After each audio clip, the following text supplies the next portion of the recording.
Good morning, folks. You've likely heard a lot about the sudden stratospheric warming, splitting the polar vortex in two. While this is one of the most severe stratospheric events that can take place, it has been happening more regularly. In fact, they're using Eurasian snow cover to predict these events nearly a month in advance.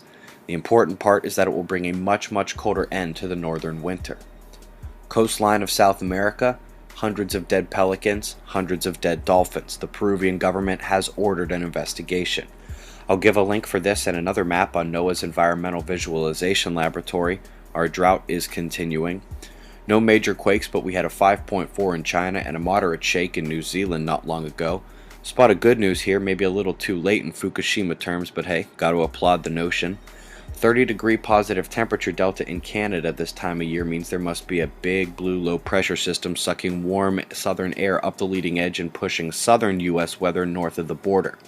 Top Euro weather story is how northeast and Russia is getting Arctic weather dumped on them, and southeastern Europe is getting warmer Mediterranean precipitation.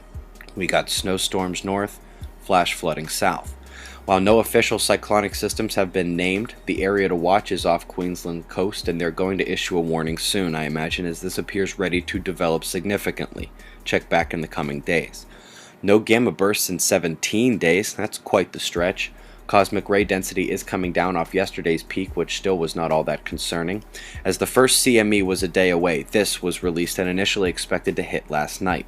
Then it was revised to essentially join with a faster blast behind it and strike together Sunday. It just didn't happen. The big one is still coming, but that middle wave has hit.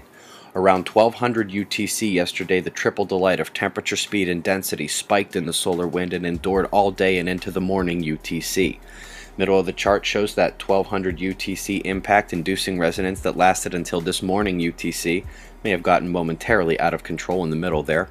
Let's watch quiet turn to chaos on the magnetic field simulator. It's tough to argue with this evidence, especially since auroras exploded across the globe last night. I'll speed through the enduring pressure and slow down as we approach the new day UTC. Right around this time is when the GOES magnetometer takes a dive for the floor, and the energy flux of our planet wavered as well. Do you see the red on the magnetic backside? That's our magnetotail reconnecting from impact compression and surging the energy back to Earth instead of away. Yesterday we saw a surge directly from the sun through the footprint. Today we see it through magnetic reconnection. FYI, that does mean the big one set to just clip us is still on the way. Center, you will see a small electrical arcing area develop. It is a new sunspot group that popped a C5.8 flare yesterday and actually managed to get some small ejecta out of the corona, small CME. Earth off to the right there in stereo B.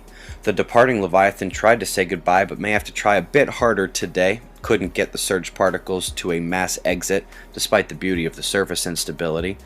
Mercury has passed the sun. Normally the quake watch would end, but we got space weather coming and a large opening in the umbral magnetic field set to face Earth in the form of that dark coronal hole. Eyes open.